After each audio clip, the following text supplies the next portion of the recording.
Loose Women, the podcast, is brought to you by Mecca Bingo. Home of bingo besties, where fun and friendship come together, just like best mates. MeccaBingo.com is the home of legendary bingo. I love being let loose with me dobber. We all love a win, and the Mecca Prize Promise brings 3 games a day, and everyone who plays is a winner. Players must be over 18, terms and conditions apply. Go to meccabingo.com for details and please be gamble aware. This episode of Loose Women, the podcast, contains some adult themes and discussions around mental health, including suicide. meccabingo.com, sponsors of Loose Women. Hello and welcome to Loose Women, the podcast, with me, Denise Welch, and today, me Bezzy, Sally Dynevor. Woo! And today we are going to be answering some listeners' questions, aren't we, Sal? Yes, and we've got some very, very good questions, very juicy dilemma. About cheating, and also talking about how proud we are as parents. Absolutely. And I've got a little surprise coming later in our star question. But let's get started. You've got the first question, Sal. Fire away. So the first question is from Sarah, and she asks, what were your first impressions of each other, and what do you think is the key to long-lasting friendship? Oh, my goodness.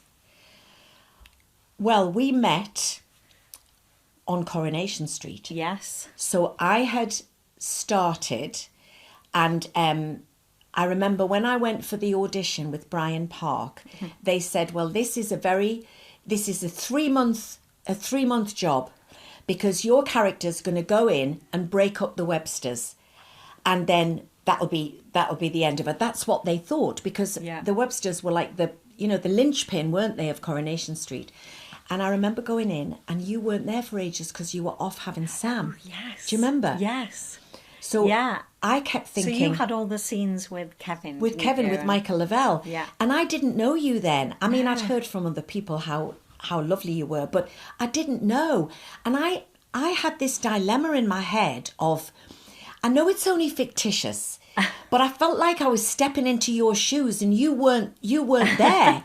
So I was worried about what your reaction was going to be to me as Denise the actress, and indeed Natalie the character. But as it turned out... Oh, it was the best thing that ever happened, you coming in, because it changed my character and Kevin's character's lives, really. I mean, the whole 10 years before you came in, we were just mum and dad to 2 kids, and we didn't really have that many stories. We were kind of like wallpaper characters, we just had these nice little family scenes.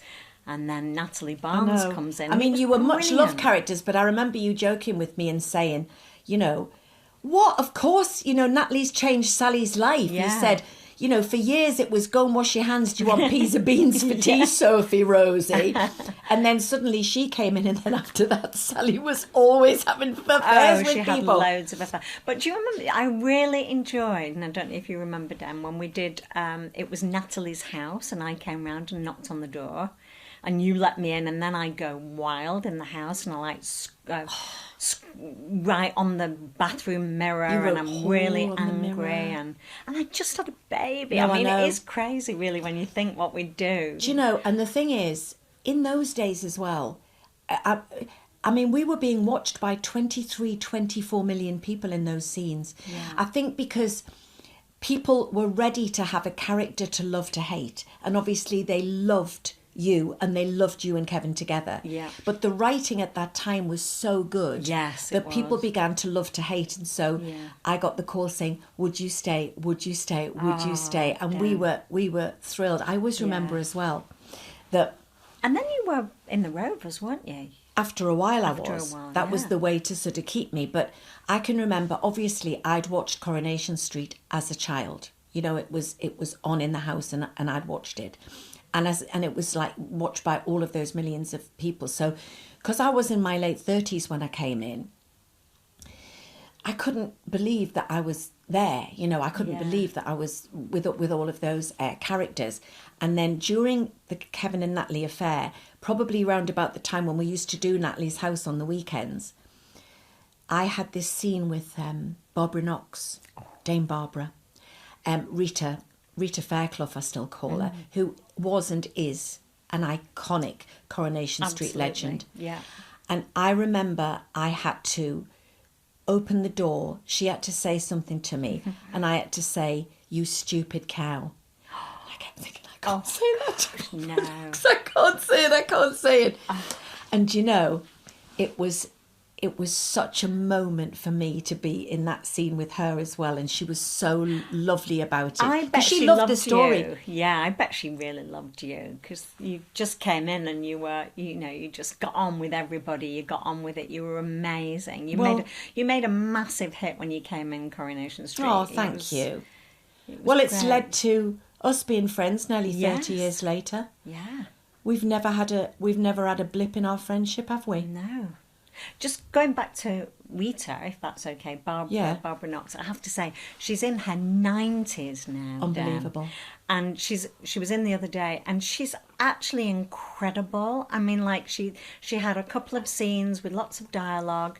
She comes in, she does the work, and she goes, honestly, I admire her so much to be still working at 90, remembering lines and being as brilliant as she is, because even now when I'm in a scene with Barbara, I'm suddenly like, is this real? Or, oh no, sorry. It's, she's so good. She's so good, and she's so natural. So natural, yeah.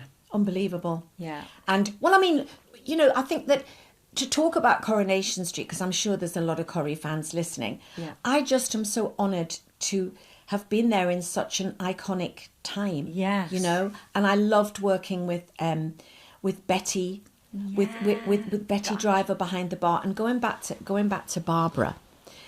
Do you remember Barbara would always wear these amazing jumpers? And they'd always have, I think Rita did, but I think Barbara herself did. They'd always have some sort of motif or some big lapel like this. And she always had loads of them. And there was one day we were sat in the green room, and there was this huge, massive sort of Pantechnicon truck outside that was huge. And all of these boxes were coming off the back. And I said to Roy Barraclough, who played Alec Gilroy, I said, "What is all that noise?" And he went, "Oh, don't worry, love, it's just Barbara's sweater delivery." Oh, brilliant. Oh, my God. And Bill as well, when you think Bill's in his 90s, and he's amazing. Bill Roach, who plays Ken Barlow. I mean, he's amazing. Oh, he's incredible. When we did the 40th live episode, I was pregnant with Louis, and I honestly thought I was going to give birth with nerves. And yet Bill Roach then was probably my age now, 66, 67, and he had the lion's share of that whole episode. He had a long speech, didn't he? Walking down Coronation Street live. Unbelievable. I know, amazing. His brain, he's got such a great brain. But as regards our friendship, I mean, what do we think is the secret to a long-lasting friendship? Do you know, I think it's because we both wear our heart on our sleeve. Like, I tell you everything. And whenever I see you, I just want to fill you in with everything that's happened, and I want to know everything.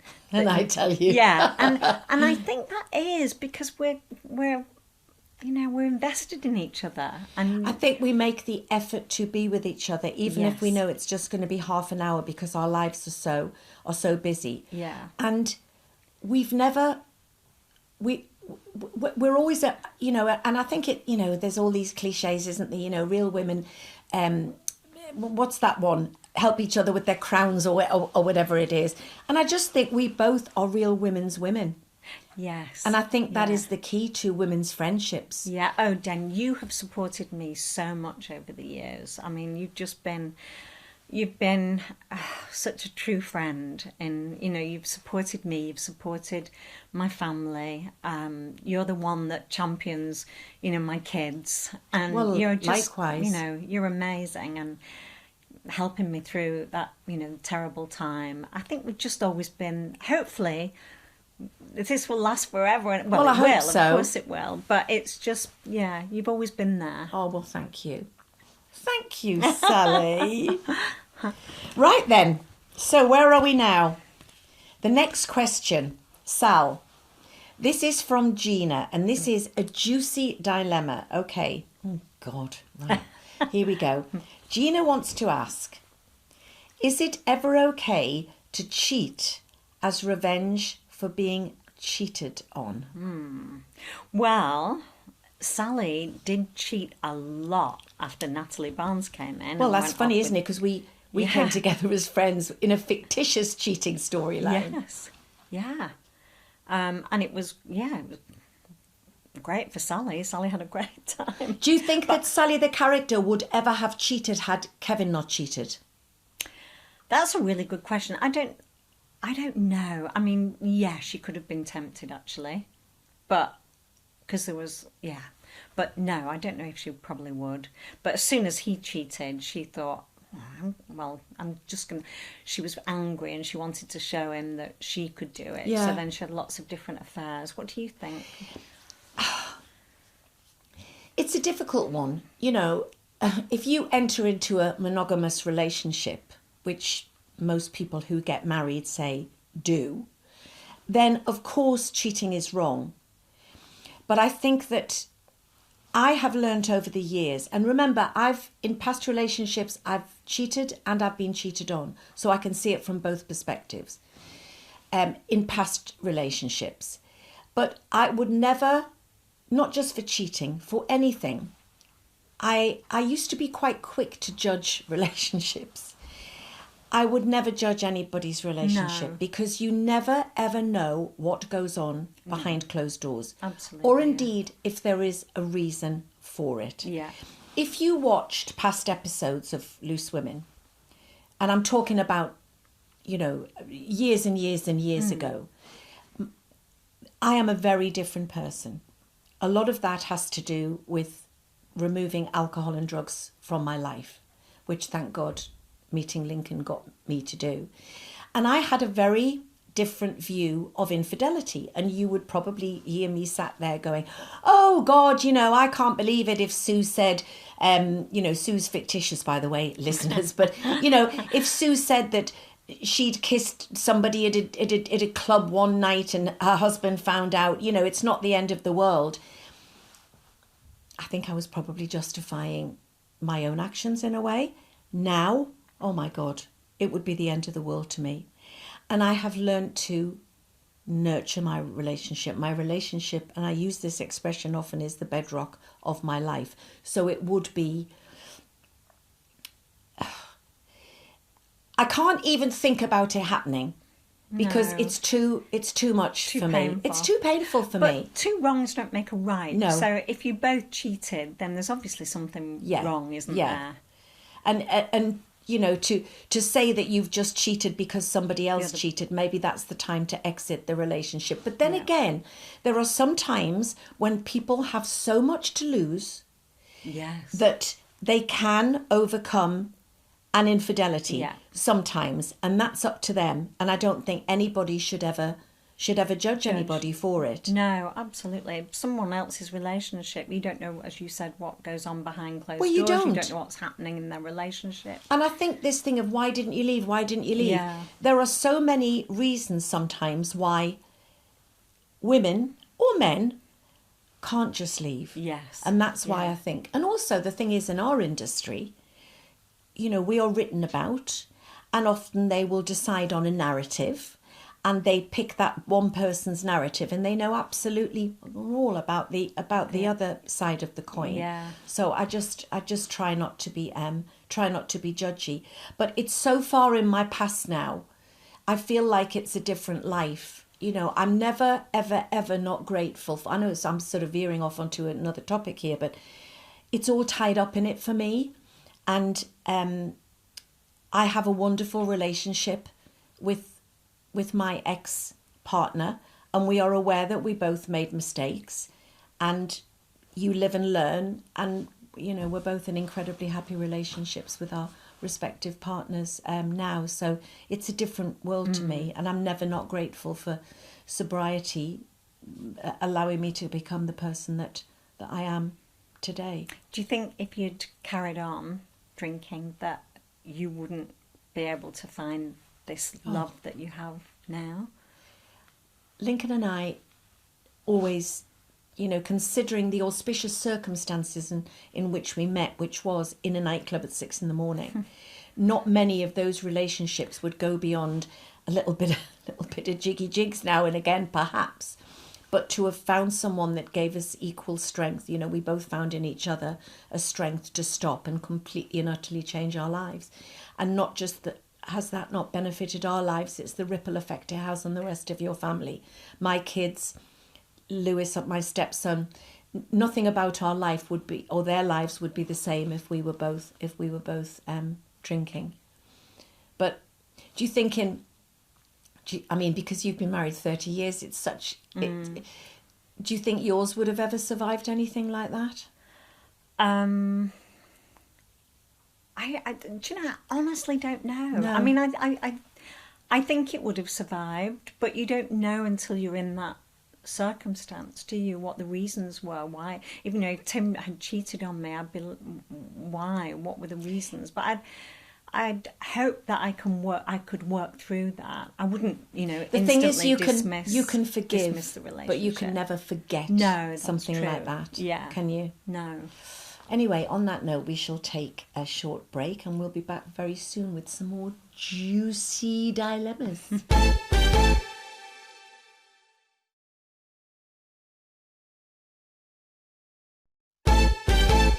Welcome back, and time to answer some more questions. And this one is for, I think it's for you, Sally. Hang on a minute, I'll put my specs on here. Yeah. Right, Kate says, Sally, your daughter was in Bridgerton, but of course we know Phoebe Dynevor is now a worldwide movie star. That's what was her springboard to success.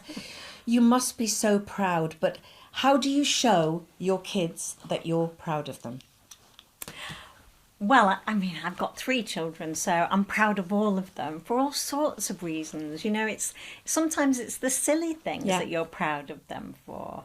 And you're in the same position as me with Matty and Louis. And, you know, they're your kids. You know, you suddenly see them leave you and go off and do something. It doesn't matter what it is. It doesn't. And I think because our kids, Sam not, but Phoebe and Hattie and Louis and Matty have jobs that have elevated them in some kind of, you know, fame world. They're both all brilliant at what they do. We get asked the question more, oh my goodness, you must be so proud. And I remember when I've been watching Matty at, say, the O2, and you've got 20,000 people all screaming his name and he's singing these brilliant songs, and people go, oh, you must be so proud. I am, but I'm just as proud as the men they have become. Yeah. I am just as proud as how Matty navigates being in this situation on a stage, dealing with all of that. And now, of course, Louis, following, well, not in the music, but he's in Stranger Things. And I think the answer to the question, how do you show you're so proud? It's very sadly by having seen it 13 times. And it's a 3-hour-long show. But the thing about it is I'm so proud of him in it. He's so good. But I've got to love this show so much. I can't bear... I hated it when you and Hattie went without me because I couldn't go, because I want to see it. I've got my pride in my kid and I want to see other people looking at that. But do you get with Phoebes and Hattie that I'll see something on Instagram or there's something that they've done and I want to share it. And then I get, oh my God, why did you share that? It's so cringe. Don't say you've been 13 times. It's so cringe. Do you get that from yours? Oh my God. Phoebe mainly always says, Mom, why do you keep showing my posts? And I'm like, because I'm proud of you. But it's because I've stopped doing it. Well, recently I haven't because Cam's film has just come out, so I'm kind of reposting that. But I'm going to do a little plug for that. So Phoebe's fiance Cam is a film producer, and his first big solo venture as producer is a film called The Drop. And oh my God, it looks so up my street. Yes, I can't wait to see it. I'm going to go and see it next week. But, you know, we were saying, Dan, weren't we, that now all we're bothered about is our children's career. We're not really bothered. We don't have that ambition anymore. We're just bothered about I'm very the children. happy working and doing what I do, but it's mostly about the children, isn't it? And you know, when they're not working... when Hattie goes up for auditions or something, and they don't, you feel it more than they do. But the thing is, if Louis, prior to Stranger Things, you know, he was taping a lot and self-taping a lot, and I'd see how brilliant he was, And then if he didn't get it, Louis would go, no, I didn't get it, it's fine. I'd be incandescent with rage, wanting to storm into the director's office and say, why didn't you? I mean, but our lives, we were talking earlier about being friends for so long, but we've kind of kept having these parallels, haven't we? The fact that Phoebe and Matty both live in Los Angeles now. Yeah. The only thing, and I must just say this, is that I am like the header hopper of gossip, and Sally is rubbish at gossip. Yes. Aren't you? Yeah. So really she's got bad. all these sort of Hollywood connections going on, and I know everybody and I know everything that's going on, and I'll try to get you to like all the Blake Lively and Justin Baldoni stuff and everything, and I want all of the gossip, and you go, who? I don't really know. And I go, well, ask Phoebe. Ask Phoebe because she's been in a room with those people. Oh my goodness. But yeah, I know. Do you think we're like the Kris Jenners? I do. Well, that's what Matty called me, the Poundland Kris Jenner. Yes. Do you remember? Yeah. Trying to sort of micromanage and helicopter everything. But I think the thing with pride, I have always told my children that I'm proud of them. And the fact that they've now got success in their career is actually, as we said, only a part of why we're proud. You know, with my stepson Lewis is now working with Lincoln and having great success, you know, in the selling side of the art world. And he's given us Theo. So, I mean, my God, how proud I am of my other son that he's given me this. So it's not just about, it's not just about what fame they've got or how good they are in their acting or singing careers. I'm so proud of Sam, my son. I am so, so proud of the man he is. He's so lovely. I love being with him. He's very funny. He's lovely, isn't he? He's such a lovely... And when I see him interact with other people, I'm just so proud of him. We've done something right, Sal. The fact that our kids have grown into lovely, lovely people, all of them. Yeah. The thing about being proud as well, I was always aware that my parents were proud of me. I think my dad was probably more vocal about it because he lived vicariously through my career without ever being a pushy parent. My God, not in a million years. But he loved, didn't he? He loved actors. He loved the social life. He loved being around it all. And it was quite obvious how proud he was. And with my mum, she was just maybe less vocal. But as I've got older, I've realised how many people I've met who, even at my age, are still striving to have their parents say, I'm proud of you. Yeah, yes. Yeah, or I love you. Or I love you. Because Tim always said about the children, as long as they know that they're really loved, they'll be fine in this world. They just need to be... They need to know that they're loved, and that's all they need. I mean, I'm probably a bit over the top, you know, if sort of Matty or Louis send me a text and go, I've made a cup of tea, I'm going, so proud of you. So proud of you. But don't you think nowadays we're much better at that, saying I love you? You know, our generation, you hear them say on the phone, oh, I love you, bye, I love you. And we tell each other that. And we you tell and I each tell other each other that. Yeah. But I think the generation before us, I don't know if they did that as much. No. I don't remember my mum saying constantly, bye, I love you. I love you, yeah. It kind of only and came... also, I think with the whole reality television show, Love Island thing, it's often overused as well. Yeah. You know, when they'll be doing their sort of confessional interviews or whatever it is that they do, and they've known each other for basically 48 hours. Yeah. And they, you know, they true. say, I just want, you know, them to know how much I love them. It's like, you don't. You literally met them two days ago. So it can be a bit overused. But no, I think that also that's not a word, tactileness. But I've got friends, and you'll know who I'm talking about, that when we go to hug them, we know the ones who've been hugged by their parents and the ones who haven't been hugged by their parents, because there is a pullback. You know, it's not that they don't want to show that affection, but they're just not capable in the same way. So I do think it's important to let your children know that you're proud. And also, I'll be honest, I love to know when they're proud of me, because, you know, as they get older, they don't give a monkey's about what we do.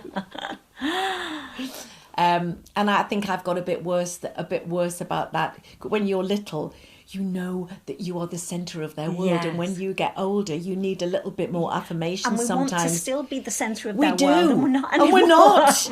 And we can't get used to it. No. Right, So, then.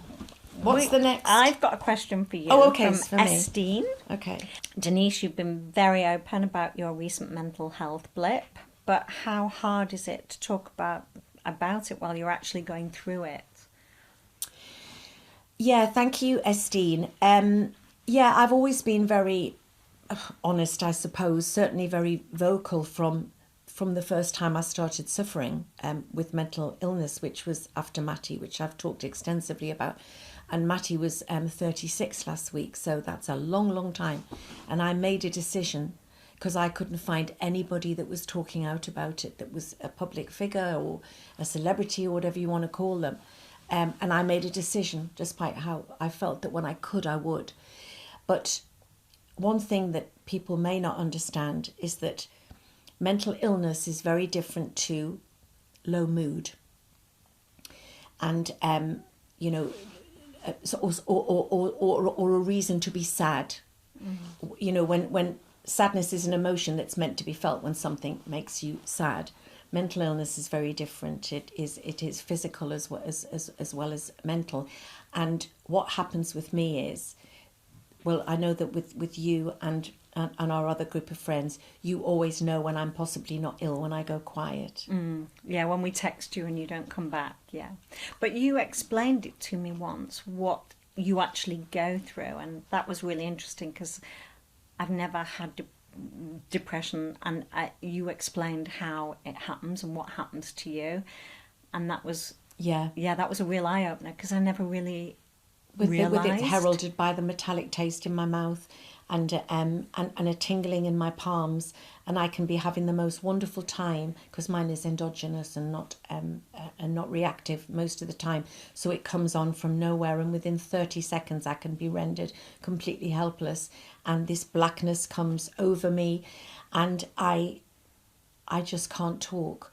And I think my analogy used to be that if someone came to the door and said the worst news in the entire world or the best news in the entire world, it's that. Because depression, it's what it says on the tin. It depresses every single emotion. So sometimes I'm not able to talk about it, and the people who love me know that I can't talk. So sometimes I will see, and it's only well-meaning people, that they will say to someone, or well, you know what you should do? You should go outside and get some fresh air, put your trainers on, go for a walk. Now, yes, for mental health issues, that is great to push yourself to do that, to put your shoes on, go out the door, you're not feeling it, but you go for a walk, and 9 times out of 10, you will feel better.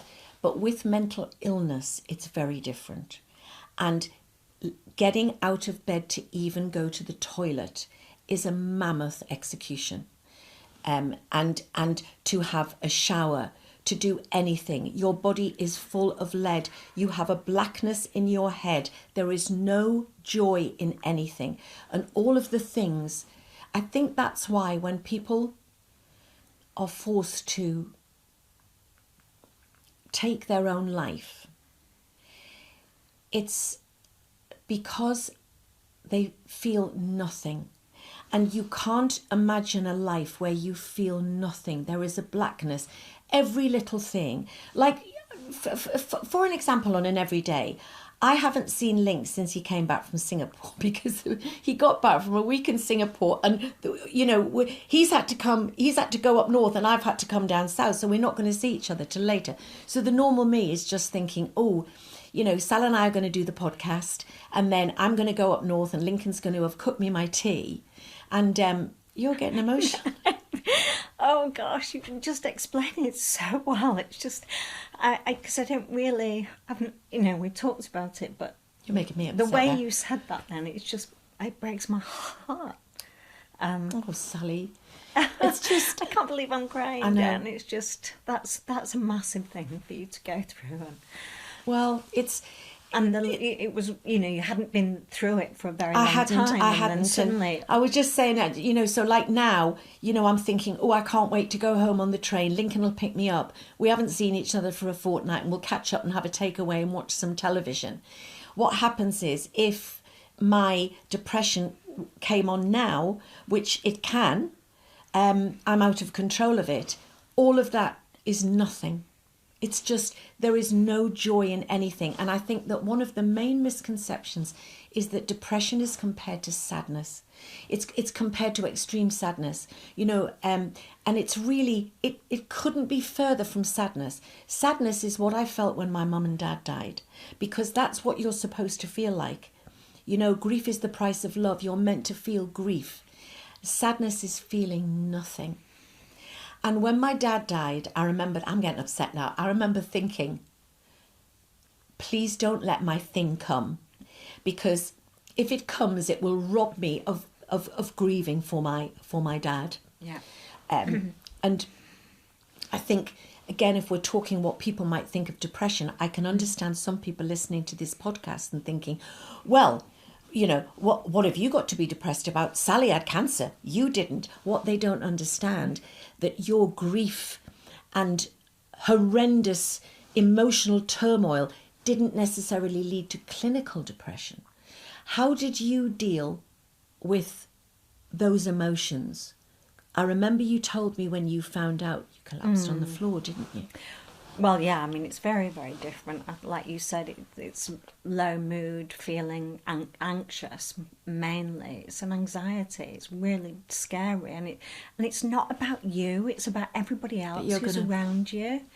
Everyone in your family is touched by this thing. And you don't want it. You just, anybody going through cancer will tell you that it's your family around you that's the hardest thing, because you just don't want them to go through this with you. You just want them to have a happy life, I never wanted Phoebe or Sam or Hattie to be sad. But you were incredible during that time. You really were.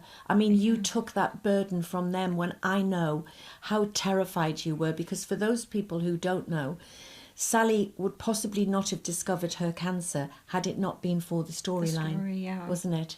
Yeah, it was in the script. And Sally had breast cancer with Kevin, and I just one day suddenly went to the nurse to say, and she said, you need to go and have a checkup. And I had a biopsy that day. And then a week later, I found out that I had breast cancer myself. And it's the same when Tim went through his cancer. I remember he sat in the car for half an hour, and it's really strange because I remember when he came back from the doctors, and I remember thinking, something's wrong. He's in the car. He would have been in now. Yeah. And then he said he sat in the car for half an hour because the worst thing for him was having to tell me. And I think that is for anybody going through it. It's your loved ones. You don't want to hurt them. You don't want them to be worried. But when I went through it, so I'd sleep during the day because I'd had the chemo. But then as soon as the kids came home, I was like, Superwoman, yes, right. What we're having for tea, and really, really trying so hard. And then when they went to bed, shut up. Yeah. But I think with, I honestly, and I honestly do think that the road to recovery in those type of situations is definitely how you deal with it mentally. Yes. I knew that with my mum, some people were quite cynical about the fact that when my mum came out of 12-hour surgery for her cancer of the soft palate, she'd quite fancied the doctor, and she couldn't talk properly, but she was wanting a lipstick, and one of the nurses said to me, "She'll be all right, that one." She wanted the lipstick because the doctor was coming round. Oh, that's the handsome doctor was coming around. Oh. She was still in love with Dr. Kildare, Richard Chamberlain, and she kept saying that he reminded her of her. But yeah. I appreciate the question because it gives me an opportunity to say, sometimes it's not what a person's saying, it's what a person's not saying. But you describe it so well. That somebody who doesn't understand it, when you speak, it's well, I think really... we all of us with mental illness have lived with kind of a stigma for a long time of my autobiography that I wrote 100 years ago was called Pulling Myself Together, And that was because if I had £1 for every time someone said, well, what have you got to be depressed about? Pull yourself together, you know? And it's like, do you honestly think that I want to be like this? Yeah. That I don't want to pull myself together? But by it's you talking impossible. about it, you've made it into a subject we can talk about now, which I don't think people did talk about it, did they? Well, when I was poorly with Matthew, which was in the, obviously I had him in 1989, we had 4 TV channels. And the only way I could access any information about postnatal depression was by writing to the Association of Postnatal Illness. I couldn't write. I couldn't see. I was just woman in a dressing gown wanting an injection to make it all go away. And so when maybe 18 months later, and I never really recovered fully from it. A local newspaper, how your local newspaper, where you're from, always want you popping out from behind a tree with the photos celebrating what you're up to. And I think I was doing Biker Grove and Spender at the same time. And I thought, I can write this glowing report of how amazing it is to be having a baby and taking him on set in Spender and blah, blah, blah. And I thought, no, I'm not. I want to, if one person reads this article, because I would have given my life to have read that article. And then that started. And I remember talking from the set of Coronation Street to Lorraine, and they were doing what they called a Get Up and Give campaign. And for the first year ever, it was for Mind. It was for a mental health charity. And I remember talking to Lorraine from the Cobbles at Coronation Street, and Lorraine handwriting me a letter saying, we've never had a response to any of our campaigns before because it was for a mental illness. So anyway, even if I played a small part, and you've definitely played a part in how people, live with cancer and live through it and come out the other side to tell the tale. Because you're how many years post-cancer? 15 now? Yeah. You're 15 now? Yeah. Oh my God, I'm so proud of you. Incredible. And I'm proud of you. Thank you. Not just proud of our children, we're proud of each other. Anyway, yes, so we're going to take another break now. And when we come back, we have got a question from our celebrity guest, and also we have a star question, and we have a little surprise for Miss Sally Dynevor. Oh. See you after the break.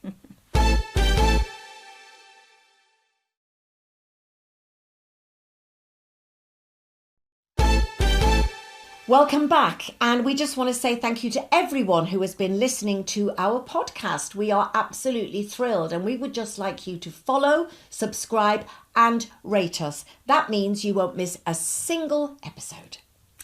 Right, it's time to hear our celebrity guest question, and this week it's from one of our very good friends on Corrie, Julie Hesmondhalgh. Ooh. So my question for you is that if there was to be a dramatisation of your life, who would play the Hollywood version of you? Sally, what do you think? Oh, gosh. Well, can I have Phoebe playing me? Yes. And can I have Hattie playing me when I'm young?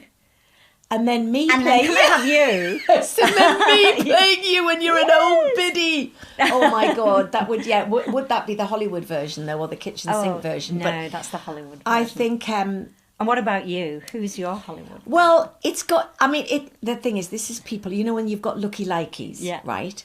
So I was sat a few years ago outside a cafe in London, and Louis was filming in Croatia. I think called Hotel Portofino he did. So I'm sat on the phone, and this guy who was sort of like a travelling minstrel who came along and wrote poems for you with music and stuff. And I wasn't being rude. It was just, I was actually on the phone. So I'm sat with my phone like this, and I went, I'm sorry, I'm just on the phone. And he went, you're Judi Dench. And I went, I'm not Judi Dench, but I'm on the phone. And he walked away, and Louis just went to me, Mum, did someone just say you're Judi Dench? Bearing in mind, she is my favourite actress, but she is also 22 years older than me. And this guy walked back along, still with his guitar, and he pointed right at me and he said, you are Judi Dench and you're very rude. No. Yes. Oh, he said God. To me. So Obviously, I would choose Dame Judy to be somewhere along there, but another person that people used to think was very like me, and again, I used to think, what are they talking about? Until I Googled her when she had been slightly younger, this a few years ago now, was June Whitfield. Oh, yes. Remember Terry and June? Yes, yeah. June Whitfield. And I do look a little bit like her. She was a fabulous actress, because I've always admired those character actresses. And I think I would probably have to have Helen Mirren thrown in somewhere as well. But what if it was like the lower budget kitchen sink version? I wonder who we would play us. Well, it sounds a bit rude, doesn't it, to say? It does, but let's say it. Who? Okay, Sue Pollard. Sue Pollard? Yeah, I'd like Sue Pollard.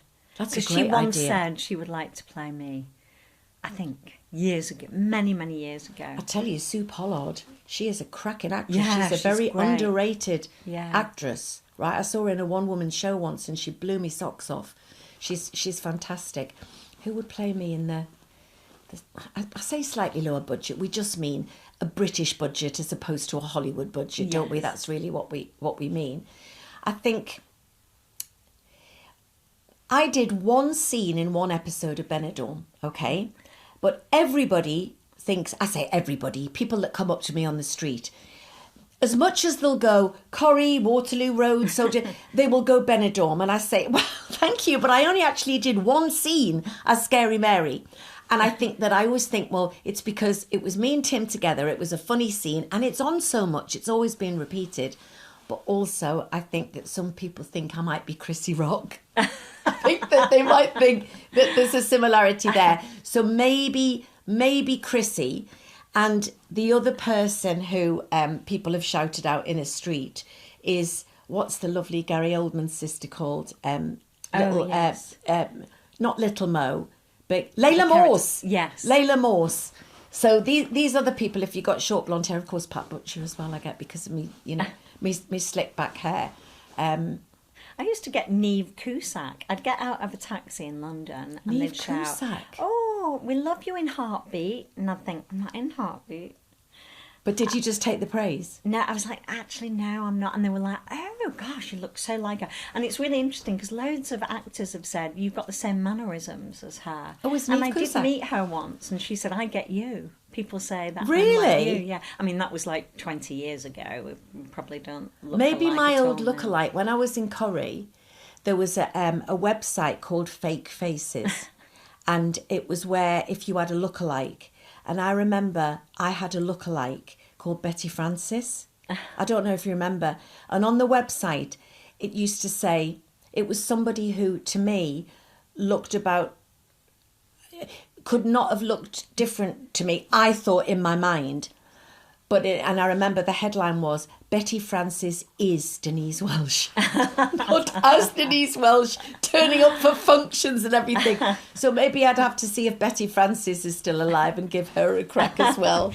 I do get people say, Gail, they call me Gail. I'm like, Gail? no, Helen I'm Worth? sorry, yeah. They get us mixed up sometimes. Somebody said the other day, are you enjoying retirement? And I said, no, that's not me, that's Helen Worth. It's funny, isn't it, people's views And we to when don't, you're... we don't look alike. You don't look but alike at all. I think it's because you're probably both been there so for such a iconic long and you've been time. there such a long time. It's Yeah. when I get in a taxi and people say, I haven't seen you in Corrie much at the minute. And I go, well, that's probably because I left 24 years ago. And finally, it's time for our star question, our favourite question of the week. And this week, we have a special guest. I turn to my mum for advice about my career and personal life. Who do you turn to? Oh, Yes! God. Hattie Dynevor, Oh, my Sally's God. daughter, my beloved Oh. Hattie. Oh, so she said she always turns to her mum for advice. Yeah. Are you grateful that she does that? Oh, my gosh, I so am. I'm here every second for them and I love it when they ask for my advice. It's wonderful. Who do you go to for advice? Obviously me sometimes. Yeah, I know, yeah. You. I do go to you for advice. And Tim, sometimes, I'll say to Tim, I'll ask him something and he's quite measured. Yeah. So I always kind of know that's the best. That's the best way to go. I think I'm pretty much the same. I go to each one of our tight little group. There's different reasons I would ask each of us for advice. I think I go to you for comfort if I'm anxious. Obviously, my sister, Debbie, who, you know, as well, go to Debbie. And I am very lucky, like you and Tim, that I have my best friend in my husband. And certainly with so many decisions, with career decisions, I would never make them. He would never tell me what to do. And I'm not saying I 100% take the advice, but I usually do, because I usually know that Lincoln is right. Or very often I go to my kids for advice with certain things. Yeah. They don't like to admit that they come to me for advice, but they will, and sometimes they will push back against it, especially if I'm doing Poundland Chris Jenner. But usually I will then get a call the next day to say, I know I got a bit defensive when you were trying to give me that advice, but you were 100% right. Yes. In 99.9% of cases. Yeah. So, yeah. Well, hasn't that been a lovely little podcast, Sally? Denise, I really enjoyed that. That was so much fun. Do you know what? It's nice as well, because although we've known each other for 100 years, when you're put in this position, you actually find out more. And you know, by getting the viewers' questions, they're questions that we maybe would have never have asked each other, aren't they? Yeah. Because we've always got, we call it the post-it note gossip, don't we? Like, you've got a pile of post-it notes, and we have to do this after each thing that we talked about. So we sometimes don't get as deep as that. No, that was lovely. I really enjoyed it. But next week we have 2 more Loose Women for the podcast on Tuesday. And remember, if you've got a question, send them to loose.women@itv.com. And until then, stay